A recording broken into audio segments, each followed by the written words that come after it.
Welcome to the Real Estate Fight Club, a podcast for agents where you'll witness a battle of opinions about topics affecting your real estate business. Now, always in your corner, here are your hosts, Jen Murtland and Monica Weakley. Hey guys, it's Monica here. I am so excited to introduce you to Real Estate Fight Club's newest partnership, Cyberbacker. Cyberbacker is the best in the business for virtual assistants. How do I know this? Because I am a Cyberbacker customer and I love this company. I have my favorite, Frances. She is my Cyberbacker, been with me for over a year. She's amazing. She makes me better. She's eager to help. She's on time. She's disciplined. She's awesome. And this company, Cyberbacker, has figured out the system from the interviewing process to find out what I need, to the interviewing process to interview several Cyberbackers, to the onboarding process, to the training process. Very buttoned up, very awesome. You and I both know it's time for you to leverage. It's time for you to take that step, and Cyberbacker is a really safe, awesome solution. Make sure to mention Fight Club and you will be getting a free gift. All right, do it. Make the call. See ya. Welcome to another episode of Real Estate Fight Club. What up, Jennifer Murtland? What's up, Monica? What are you doing? Living the dream. Living the dream. Do you think that's an overused expression? No, because it's what I do every day. Every day? Every day. You know what's funny right now? It's funny because it's really easy to be, I want to say winning right now. I don't mean that in the sense of winning. All I do is win, no matter what. I mean, so many agents are so coming from scarcity. They're so freaked out. They're so fearful. They're running scared. Like, it's really easy to feel very good about the next year or two about real estate, as long as we're doing the right things. Don't you think? Do you get that excitement around shifts like this? Oh, I love a shift. I love a shift. And I don't want any of our listeners to fall victim to this shift. Don't be a victim. Don't be a victim. This is opportunity. It's very exciting when there's a shift like this, right? Because you'll have like this mass exodus of agents, which is awesome. And it's an opportunity for you as an agent to hone your process and your systems so that you can take better advantage of the next shift going up. That's right. Got to refocus, pivot, re-strategize, and get to work. Get to work. All right. Get to work. All right, if guys, you're not where you want to be, it's because you got to look at yourself and say, am I really doing the work? What I need to be doing? Are you surrounded by the right people who are helping you understand the new strategies that need to happen during a shift? Yep. Or are you with a bunch of people that have never been through a shift and they're just pointing and blaming and throwing up the red flag and saying, oh no, not me. Yeah. What are you doing? All right. Or a bunch of people that do no business. Well, there's that. All right, guys. Thanks for tuning in. We love that you're here listening. We appreciate you. And today, Jen and I are going to duke it out over something a little interesting. I don't know if this is going to be a duke out as much as just a ton of probably good language for you to use. Here's the question.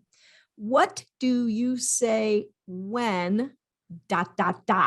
Yes. What do you say when the client says ... And we're going to throw some scenarios out and maybe we're going to argue about what you say. I don't know. But let's start with this, Jen. What do you say when a client you're kind of talking to, they're not a client yet, they're prospect. A prospect. Yes. And they're like, well, keep me in mind. I hang up immediately, like F off. No, I mean, keep me in mind. What do you think they mean? What is underneath that message? I don't know. I think I would ask another question. Like, okay, so we're talking, right? Like we're talking on the phone and I'm like, ring, ring. Okay. Okay. Hey, it's Monica. I'm trying to think of who normally says this. It's normally like, no, let's say I called on one of your properties. All right. I called on one of your properties and you're like, Oh, it's you're doing pending. it from that end. Okay. I was doing it Yeah. from the Let's other say that. end. I called on one of your properties. It's pending. And I'm like, okay, well, keep me in mind for anything else like that. Anything else? Because it's pending now. Okay. I'd be like, oh, Monica, how long have you been looking? Well, we really haven't been looking. I just saw this house. I know and this house is so cool, right? Yeah, it is. What's prompting you guys to think about moving? Well, I don't even know if we are. It was just this house. So This just specific keep me in one? mind. Sure. So if another house came up like this, because this house is in a neighborhood, these houses come up all the time. If another one came up like this, would you be able to buy or right away, or would you have to sell your house first? I don't know. That's a good question. Need to talk to my partner. Your partner. Okay. Mhm. Monica, come on. No, I'm just kidding.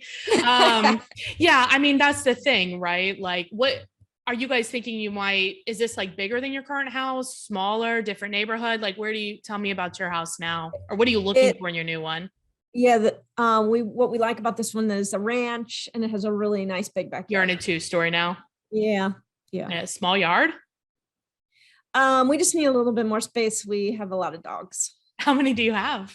We have 6. That's a lot of dogs. Do you foster them, or are they all your dogs? Foster fails. Oh, that's a good thing for them. That's awesome. All right, so time out. You're connecting with me. Mm-hmm. You're asking me questions. Yep. To what end? What's the ultimate goal? The goal is to see if I'm going to set an appointment.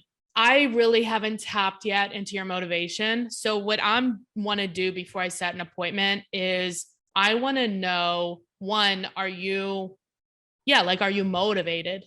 Okay. So I haven't gotten there yet. So I would ask you more questions about like, are you still continuing to foster? And if you are, like, what happens? How many dogs can you keep?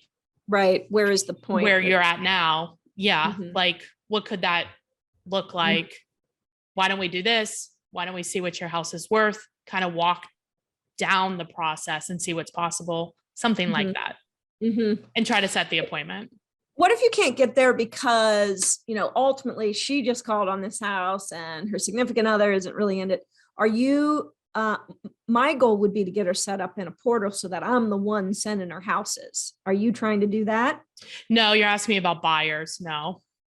I know this is a little off your this is not really my wheelhouse. Like if you were an average agent doing buyers. No, unless I say no if you're an average agent, because there are a lot of clients that we've had who are set up on a lot of portals. It doesn't matter. If you're not keeping in contact with them, it doesn't matter. And to what end? If she's just being nosy, then just let her be nosy and follow up with a phone call. Your portal doesn't matter. Mm-hmm. And make it something more, I would say, make the portal more like when you're serious. Well, I disagree with that from this angle. Well, you're wrong. The portal is the drip campaign. Now, I'm not going to go. I'm going to show her one house because that's my God, end this podcast. I know, whatever.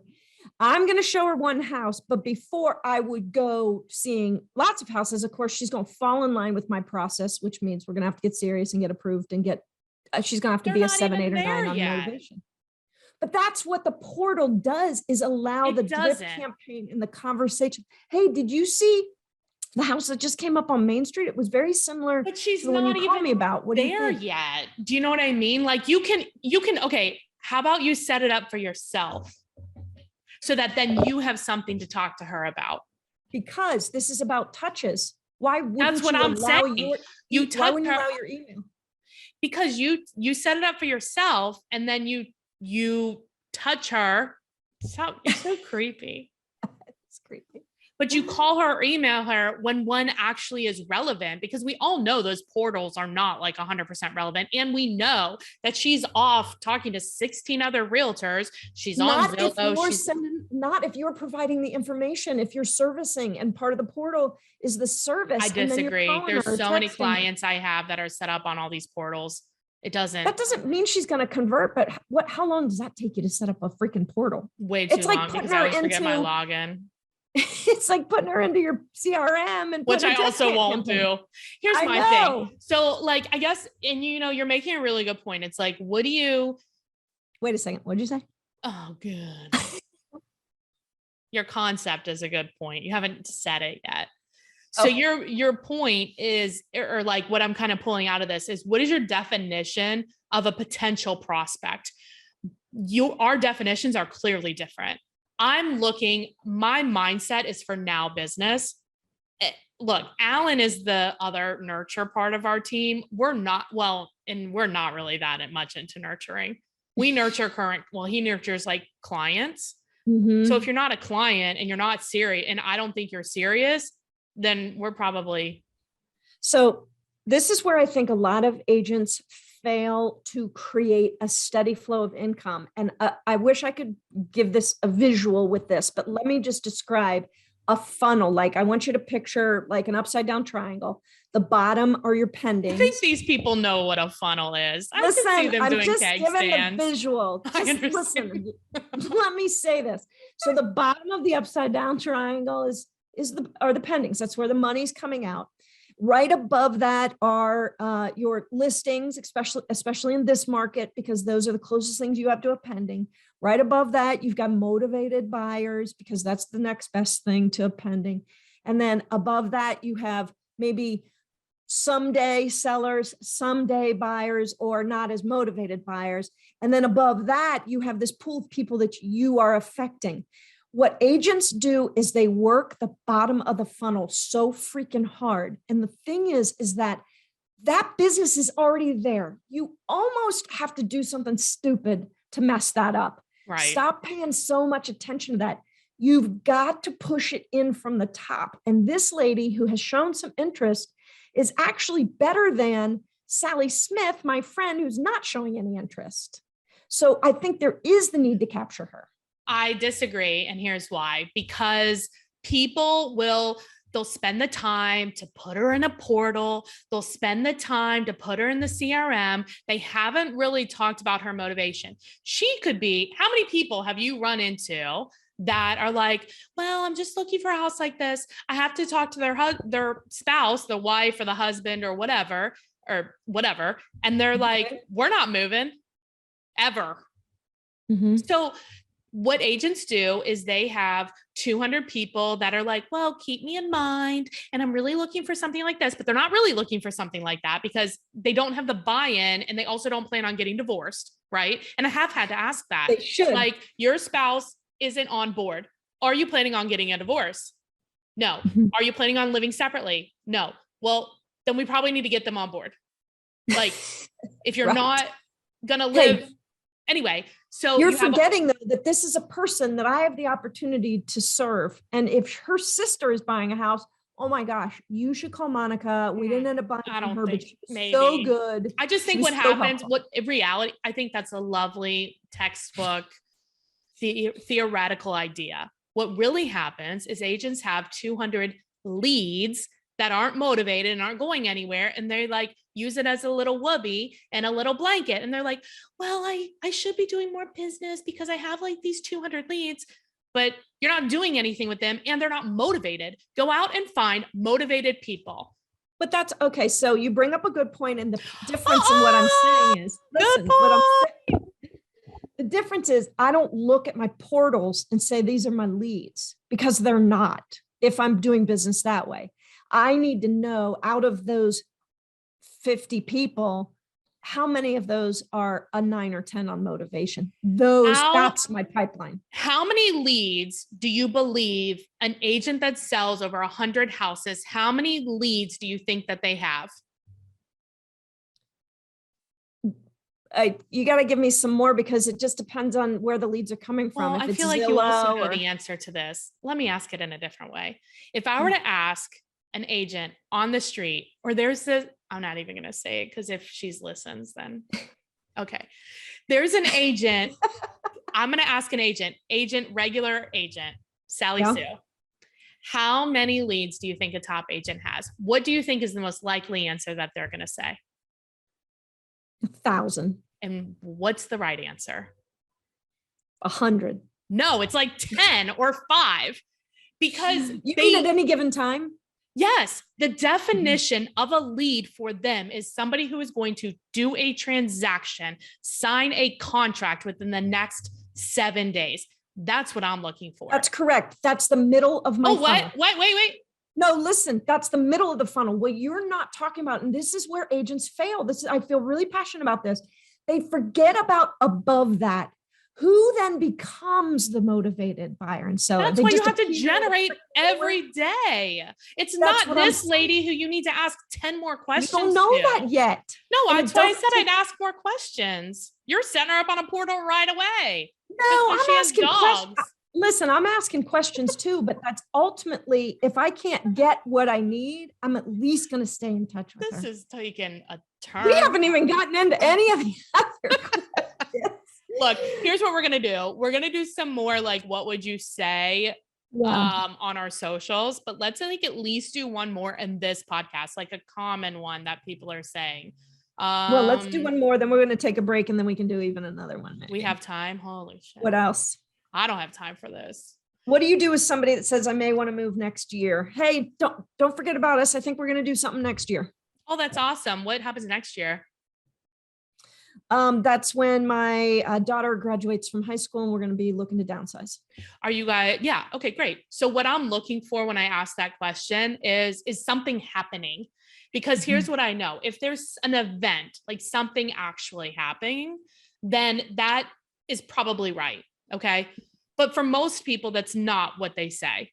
They'll say something like something that might not really anything, right?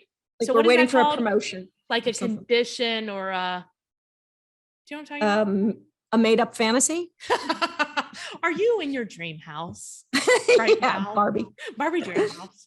But like, that is actually a good question. Like, you know, your dream house now, and you can tell by the pause if they are or not. And when they pause too long, that means they're not. That means you ask more questions. But this is, when somebody like, I'm thinking about next year. Great. Awesome. What happens next year? Without a tone, right? Like what's prompting this? And you, I mean, do you agree? How else, what would you say? Yeah, well, I think more importantly, like what I would do is I would ensure that I'm going to put that person into a VIP status or a level A or reminders, or make sure, because that is also that middle of the funnel. It may be out a little ways, but if I believe they're answered, like they're buying, they're selling. Yeah. So like, what happens if they say, well, my daughter's whatever. And it's like, okay, well, what's your vision? Where are you thinking of moving? Or you want to stay in the same area? Like what's going on? And asking questions about that. And a lot of times these people are like, well, we're going to move out of state, or we're going to move to somewhere smaller and we don't care about the school district or whatever. Right. And it's like, okay, if you found the perfect house before the kid graduated, would you move? Like give them like scenarios, because you can really tell people's motivations based on how they answer that, you know, because then no, we absolutely won't move before she leaves. Yeah. And I'm like, well, would you consider keeping it maybe as an investment property while she's like keeping the new one as an investment property? So you were ready, right? Like there's a lot of things that can happen. So it's like trying to gauge what's real, because I come across so many people, I know you do too, so many people that live, like you said, in this like fantasy land. And it's like, can I just like get what's real? Like, I'm going to do this I'm going to do my 400-page to-do list by today at 5 when it's been sitting here for 3 months. You're not. Right. No, I'm always looking for a hard yes or a hard no. You're looking for that. I want to eliminate them from my pipeline. But in the absence of that, if I don't have that hard yes or no, then there is a way to work that and to allow some of those people to be in your Wait, are we going to fight again? Get these like looky-loos out of your damn funnel. Not you. Maybe you. I know, but I don't want people to count them as leads. I think that's where the agent gets in trouble. But they do. That's a and different they spend subject. So much time on these people who are not motivated that they're missing out on the people that are. That's the point. You're right. They're prioritizing the wrong things. That doesn't mean you shouldn't have that layer in your funnel. And then have a VA follow up. Can we agree on that? Until they're motivated works for you from your timing. Just you don't do it, because if you only have, like, let's say they're not even doing 2 hours of lead generation, right? And they're going to spend 2 hours doing it with people that don't matter. So let the VA from Cyberbacker, let the VA follow up with those leads, implement your smart campaigns, like your drip campaigns, all the crap, until the people are ready. And then you take over. So you follow up with the people who are going to do a contract with you or with somebody else in a set amount of time. In the 7 to 10 days is mine. I've been a realtor for a long time. My give a shit meter is super low. So it's that I'm not saying you have to do that, but like it can't be in the next 6 months. It needs to be shorter. Whatever it is, I challenge you to cut that shit in half and see how many leads you actually have. It's less than what you think. And the leads that you do have that are left, guaranteed you haven't followed up with them because you're so busy following up with people that don't matter. Oh, I'm heated today. Are you yelling at everybody about I'm yelling at you because it's not you. You that's listening. I'm yelling at you because it's annoying. Stop it. Listen, I get it. And you're right.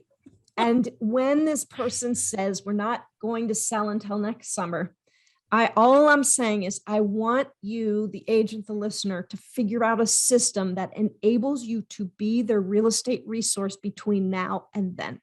And if that's leverage and you are lucky enough to have a VA from Cyberbacker, awesome. If you don't have that, also then if you're lucky enough to have like KV Core or something similar that has smart KV campaigns, Core, like what girl, we have. These text campaigns that I've been doing are they are like gold, like what? A brick of gold on these stupid text campaigns. Well, and it does, you set it, it's like that chicken. You set it and forget it. Forget it. It's so good. And then they text you back. I need to regroup. I need a claw. Please.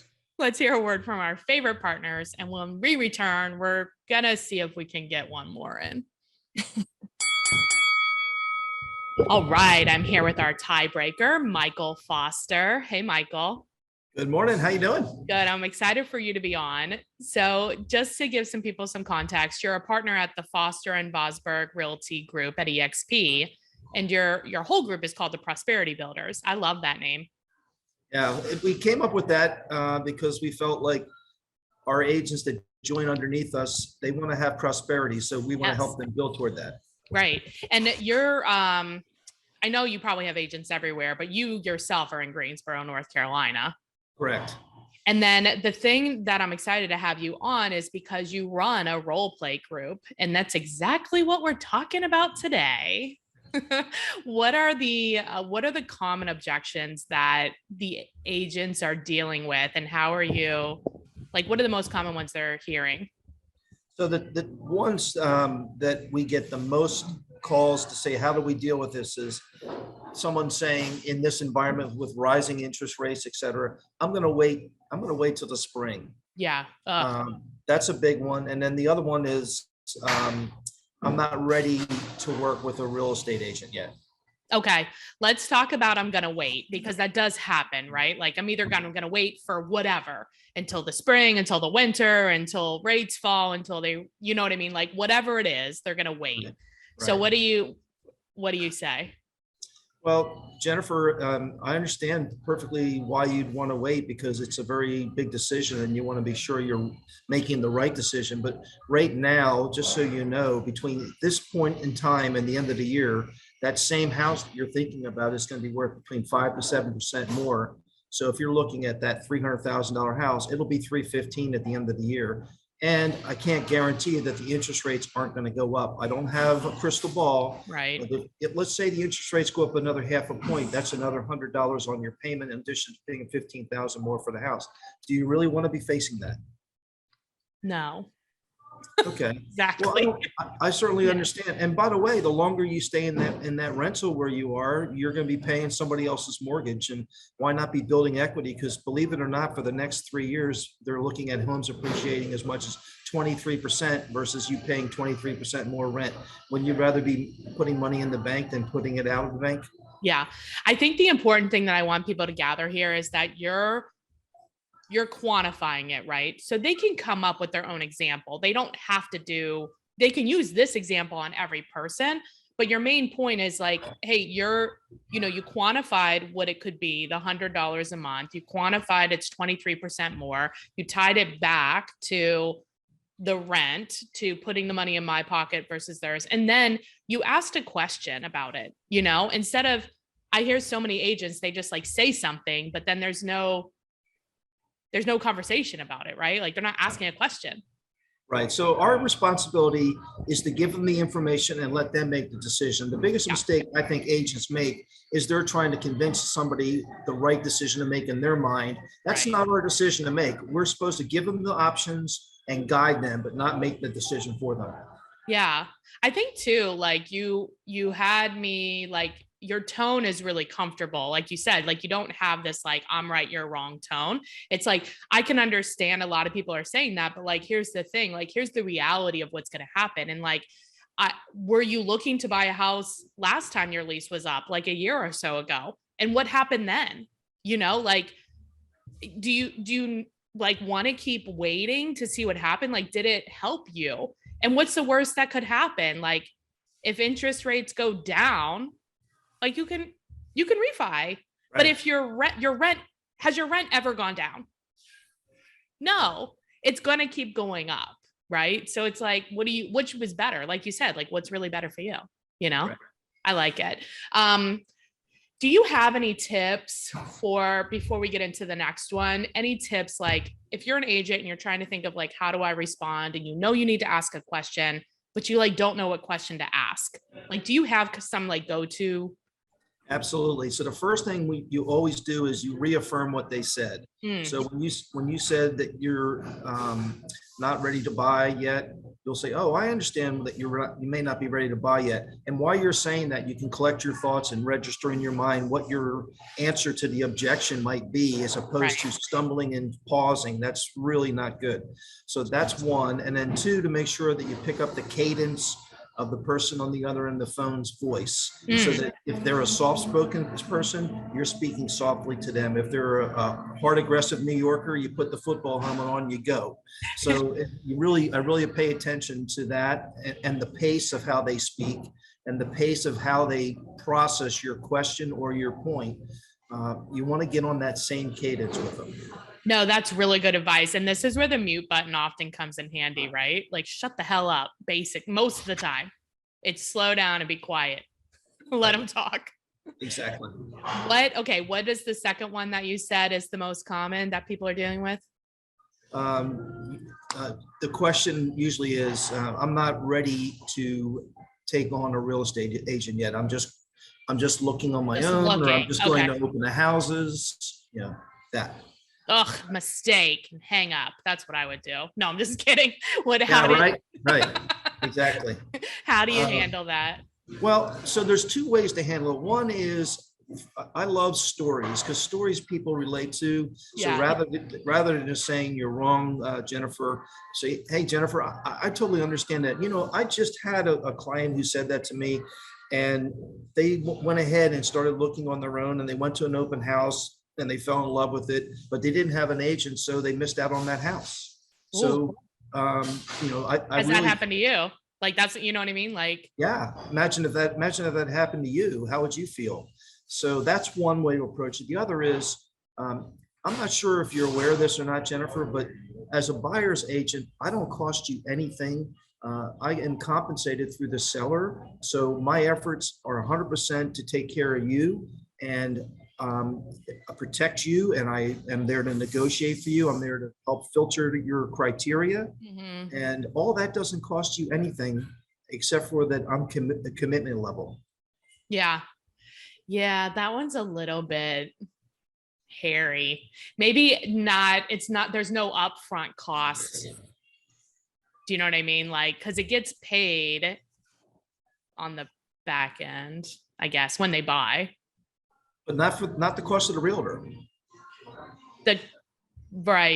Yeah. And some people do charge like I don't know, but yeah, basically I get what you're saying. It's like, look, there's no, because maybe they think that they have to put like a retainer on, or maybe they think like Or they think they're paying for it. They think you're paying for the agent. I mean, I've had many agents say, so how much do I pay you at closing? I get that call. I get that question. And so I try to explain to them that it's not a cost to you. It may be in the price. It's paid through the loan, basically. Right. Yeah. Sure. But based on the price of the house or whatever. Yeah. But I find in that situation, because it makes it, the other one that I told you makes it sound like I'm selling myself on you. So I like the idea of telling the story because people can relate to that, and it's still getting the same message out without having to sound like I'm trying to be aggressive to get you to work with me. Exactly. Yeah. Because I mean, the reality is I can tell like in your mind, you're thinking like, I'm here to help you. Like, it's not about me. Like, I feel that it's your tone. It's your calmness, like all that stuff that you had mentioned before, you're matching me. So it's like, okay, he's not full court press on me for this. It's like, I don't really want to lose a house, and I have like everything I look at is pending. I mean, that's reality, right? Yep. Did you have a bonus one for us? A bonus one. Yeah. I get this one a lot. Hey, Michael, I really like 123 Banana Street, but I can't get to see it for 2 or 3 days. Oh. So, my response to that is, Jennifer, I totally get it. I know you're working full time. I know you have kids, you got tough schedules, but let me just give you what's going on, and then you can make a decision if you can fit it in earlier. The market is tight.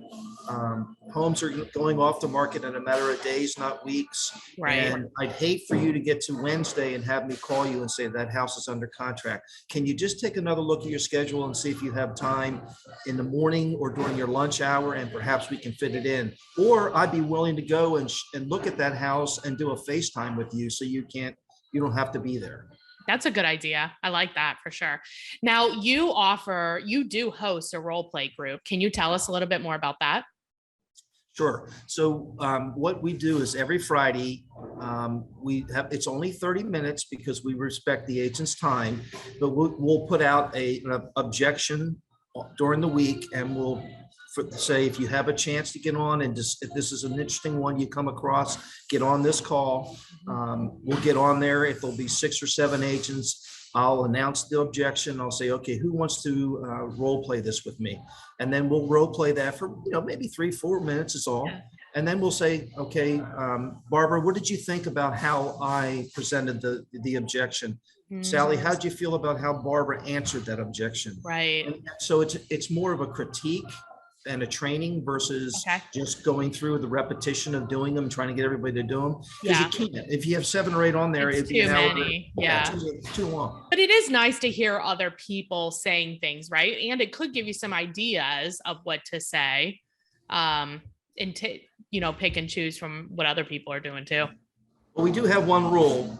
I'll always say every week, if you have any fear of positive criticism, then don't volunteer to get on this role play with us, because we will critique to make you better. Yes. And so everybody knows what the mission is. Exactly. That's perfect.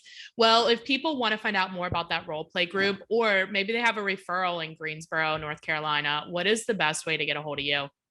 Go to prosperity-builders.com. Okay. That's our group website. It has all of our events on there. It has all of our contacts, all of our agents, and we can handle anything through that landing page.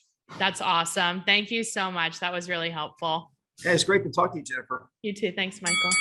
Welcome back to this very heated battle. Jeez, oh Pete's, Mert. I feel like we should do I'm upset. Selling it ourselves.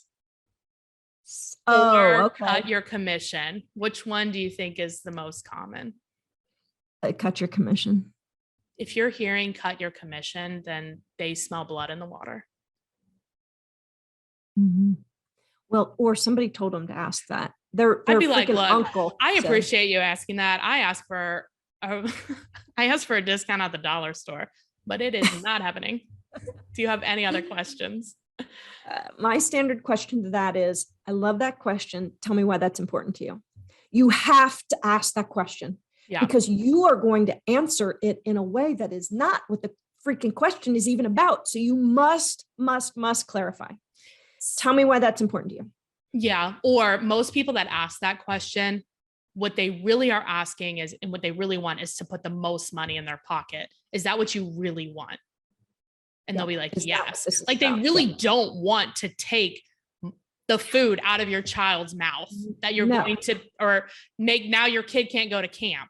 Like that's not really what they want. They're not equating what they're asking to the reality of that, what that would look like. That's right. And you don't need to take a dollar bill and cut it in half and then give some to your broker and give some to your I love that.